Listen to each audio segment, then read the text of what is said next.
So my first one that I wanted to talk about is that training has to be that super high motivation kickoff, these short-term pushes of change, event-based training. And that's I'll acknowledge that's a cool way to get started. One of the questions I've got for folks on the chat is, thinking about all of the lectures or speakers you've seen, who was the most motivating speaker that's really thought that you've thought had a big impact? So anything from a TED Talk or podcast you're listening to, would love to hear, in the chat, what's something that really inspired you? Oh yeah, put it in the comments right now. Your favorite TED Talk of all time, or favorite motivational video. I think some of mine were actually the promotional videos. Did you ever see the Diamond Dallas Page? I forget the guy's name now, but he had an incredible weight loss journey.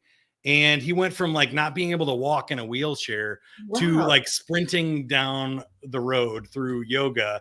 And it makes me cry every time. I'm going to get choked up just talking about it. Of course, we got the classics like Zig Ziglar and other people coming in here. Do you have one that jumps off to you that really got you like in the feels or really got you motivated? Yeah, I think one of the big ones for me was Adam Grant. He's got this the book Think Again, and hearing his TED Talk on how we can relearn stuff really resonated with me and just kind of my approach. So that one really motivated me. But what was interesting is it didn't actually change anything that I was doing. I felt inspired. I felt lit up. I felt excited, but I didn't actually know how to translate that inspiration into a practical way to change. And so that's the challenge that we have with a lot of these, right? Where it's great. You feel inspired. Thanks for coming to my TED Talk. Now be on your merry way. And so one of the things that we really want to think about and kind of turn this paradigm on our head is that inspiration, that motivation with a training event, highly valuable. That emotional resonance is really powerful, but what really actually changes behavior is a continuous learning model so that it doesn't just stop. And, this is a common framework you see put out by some really, really great thought leaders in this space.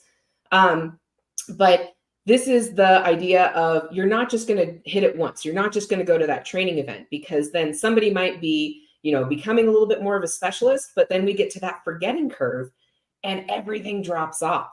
And you stop seeing that excellence in performance. And then, so really continuous learning is key. And one of the more interesting things that I stumbled across recently was we're working with some of the best assessment providers in our space to predict what are the traits and competencies that people have innately within them that make them great at selling. And if you had looked at this about 5 or 6 years ago, even longer than that, competitiveness was a trait that was constantly on the top of predicting success in sales. That has shifted. Now it's learning agility. If you are good at learning and being agile with it and following this continual learning model, that's going to be a better predictor of your success in a complex sales role than that competitiveness, which is really interesting. Thank you for watching this highlight video from the Sandler Summit. You can join us for the next Sandler Summit in 2024, March 19th and 20th at the Orlando World Center Marriott. Register now at sandler.com/summit.